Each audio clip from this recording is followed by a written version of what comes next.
kaso bigla akong napakaramdam ng call of nature. Kaya tuloy napasaglit kami dito sa public toilet. Ano na rin nasa tubig.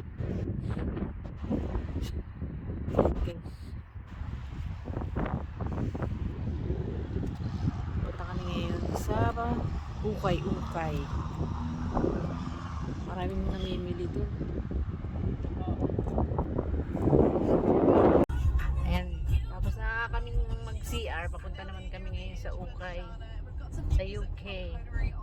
Ganda yung napakaraming Pilipinong mga namimili rito.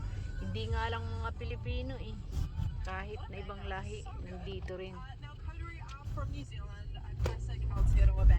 Ito yung mga affordable price pero swak na swak sa budget. Napakaganda at mga original pa yung mga items nila. Hindi ka naman malulugi kasi talagang sobrang mura. Kapag dyan sa atin nyo binili mga 1,000 pesos na,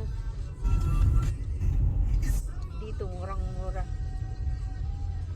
Guys, papasok na kami dito. Ito yung lugar na kung saan namimili ang karamihang mga Pilipino, yung mga kabayan natin. Oh, dami nilang napamili. Oh, wow. Ayan, kita nyo guys, oh.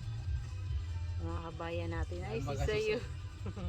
Ayan, dahil yung nagpamili. Oh, yung hipag niya. Oh. Huwag mo na. Ayan, sayaw pa siya. Oh.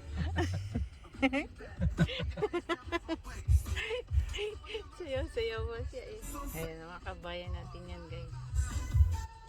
Ayan na. O, diba? Ang dami nila, no?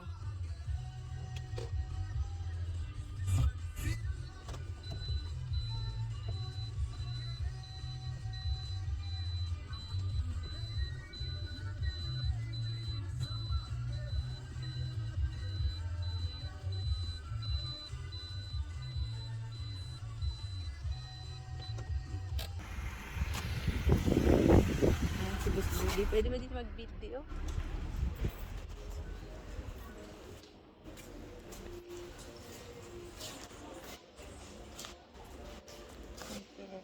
Ito yung mga kortina, oh. Ito yung mga damit. Yung mga tagto $2 lang yun, guys. Ayan, nakapila.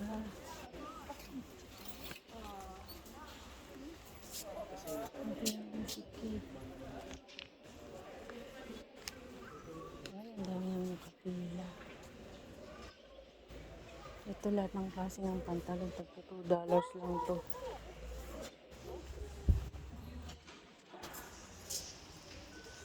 Oh.